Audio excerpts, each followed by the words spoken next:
Hello दोस्तों, स्वागत है आपका अपने परिवार रॉयल स्टडी हब में। जैसा कि आप सब जानते हैं, यूपीपी और एसएससी जीडी की क्लासेस चल रही हैं, जिसमें हम लोग पढ़ रहे हैं हिस्ट्री में आधुनिक भारत का इतिहास। आधुनिक भारत के इतिहास में हम लोग पढ़ रहे हैं भारत का राष्ट्रवाद। उसमें हम लोग कल तक देखे थे कि कल वाली क्लास में हम लोग देखे थे कि कैसे कैसे भारत के राष्ट्रवाद पे भगत सिंह ने हिंदुस्तान सोशलिस्ट रिपब्लिक एसोसिएशन की स्थापना की थी। ये सब हम लोग देखे थे। आज हम लोग उसके आगे की क्लास को देखने वाले हैं। चलिए, आज की जो पहला जो टॉपिक है, उसमें पहला जो पॉइंट है वो है 9 अगस्त 1925 को 10 व्यक्तियों ने सहारनपुर से लखनऊ जा रही 8 डाउन ट्रेन से, क्वेश्चन ये पूछा जाता है कि किस ट्रेन से लूटा गया था, तो 8 डाउन ट्रेन से काकोरी नामक स्थान पर लूट लिया। इन्होंने क्या किया था, काकोरी नामक स्टेशन पर एक ट्रेन आ रही थी जो कि कहाँ से आ रही थी, सहारनपुर से लखनऊ आ रही थी। क्या था, तो कुल इसमें 4000 रुपये थे। कुल क्या थे, 4000 रुपये थे, तथा इसके अलावा 4000 रुपये के अलावा कुछ हथियार थे। इसे लूट लिया गया था। और कब लूटा गया था, तो याद रखिएगा 9 अगस्त 1925 को। कहाँ पर लूटा गया था, काकोरी नामक स्थान पर लूटा गया था। इसे क्या कहा जाता है, इसे काकोरी हत्याकांड के नाम से जाना जाता है। काकोरी हत्याकांड के नाम से इसे जाना जाता है। उसके बाद इसी लूटपाट के कारण क्या हुआ था, राम प्रसाद बिस्मिल, 2-3 जो हमारे सैनिक थे, जो हम लोग बोल सकते हैं कि क्रांतिकारी थे, जिसमें कि हमारे क्या क्या थे, राम प्रसाद बिस्मिल और राजेंद्र लाहिड़ी, रोशन सिंह और अशफाक उल्ला खां को इसी के तहत फांसी की सज़ा हो गई थी और सचिन नाथ सान्याल को आजीवन कारावास हो गया था। क्या क्या हुआ था, 4 क्रांतिकारियों को फांसी की सज़ा हो गई थी तथा सचिन सान्याल को इसी के अंतर्गत आजीवन कारावास की सज़ा हो गई थी। यहाँ से एक नोट करके लिख लीजिएगा कि संभवतः अशफाक उल्ला खां, ये याद रखिएगा, क्वेश्चन पूछ सकता है कि पहले कौन से मुसलमान क्रांतिकारी थी जो देश के लिए फांसी पर चढ़े। तो पहले जो मुसलमान क्रांतिकारी थे जो देश के लिए फांसी पर चढ़े वो थे अशफाक उल्ला खां। कौन थे, अशफाक उल्ला खां। और किसके कारण चढ़े थे, तो यही काकोरी हत्याकांड के कारण इनको फांसी की सजा प्राप्त की गई थी। तो याद रखिएगा कि पहले मुस्लिम कौन थे जो कि देश की स्वतंत्रता के लिए फांसी पर चढ़े, तो वो थे अशफाक उल्ला खां।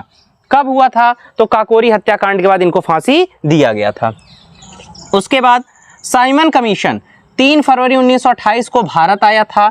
याद रखिएगा, एक कमीशन बनाई गई थी जो कि ये था कि जो भारतीयों के ऊपर विद्रोह हो रहे हैं, तो उन विद्रोहों के बारे में एक रिपोर्ट तैयार करने के लिए साइमन कमीशन भारत आता है। अब साइमन कमीशन जब भारत आता है तो इसका विरोध होता है। विरोध होने का रीज़न क्या था, तो याद रखिएगा कि जो साइमन कमीशन था इसमें एक भी भारतीय नहीं था। पूरे के पूरे कौन थे, ब्रिटिश थे।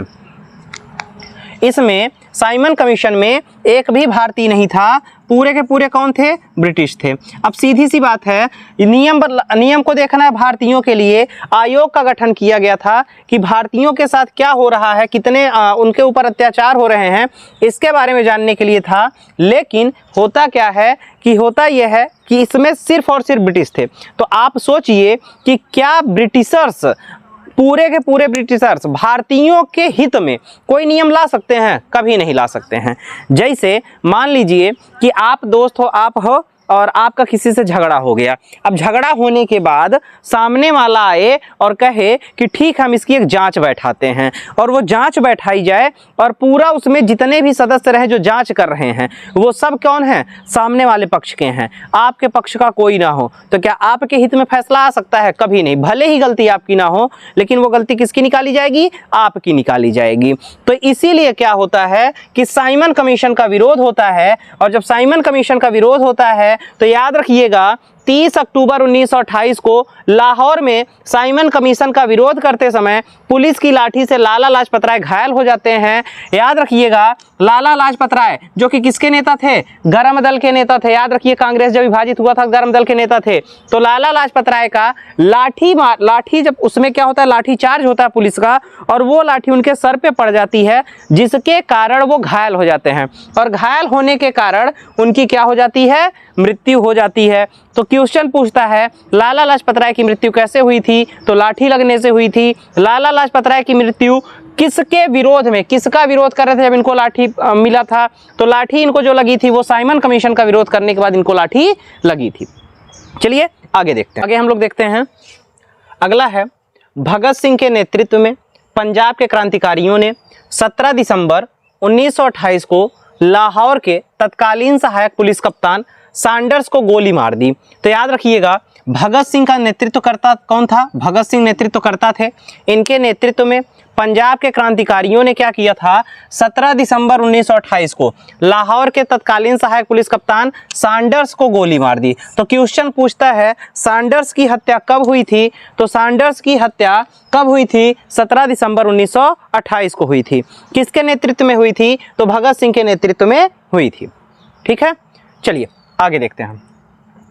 पब्लिक सेफ्टी बिल पास होने के विरोध में 8 अप्रैल 1929 ईस्वी को, तो याद रखिएगा एक असेंबली जो दिल्ली में सेंट्रल लेजिस्लेटिव असेंबली थी, दिल्ली की जो हम लोग बोल सकते हैं विधानसभा थी, वहां पर 8 अप्रैल 1929 को पब्लिक सेफ्टी बिल लॉन्च होता है, पब्लिक सेफ्टी बिल पास होता है। और इसके विरोध में भगत सिंह और बटुकेश्वर दत्त ने जो दिल्ली लेजिस्लेटिव असेंबली की खाली बेंच थी उस पर इन्होंने बम फेंका था। और इन्होंने बम फेंकने के साथ में एक पर्चा भी लिखा था, उस पर्चे में लिखा था कि हमारा उद्देश्य किसी को नुकसान पहुंचाना नहीं है, हमारा उद्देश्य सिर्फ इतना है बाहरी सरकार के कानों में अपनी आवाज़ पहुंचाना है।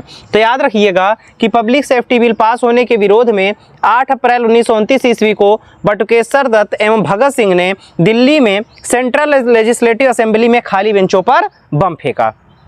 फिर क्या होता है, ये पॉइंट बहुत इंपॉर्टेंट है, ये एग्जाम में बहुत ज़्यादा पूछा जाने वाला क्वेश्चन है, तो इसको आप लोग मोस्ट इंपॉर्टेंट क्वेश्चन समझ ही लीजिएगा। बहुत ही ज़्यादा पूछा जाने वाला क्वेश्चन और हर एक कॉम्पिटिटिव एग्जाम में ये क्वेश्चन पूछा जाने वाला है।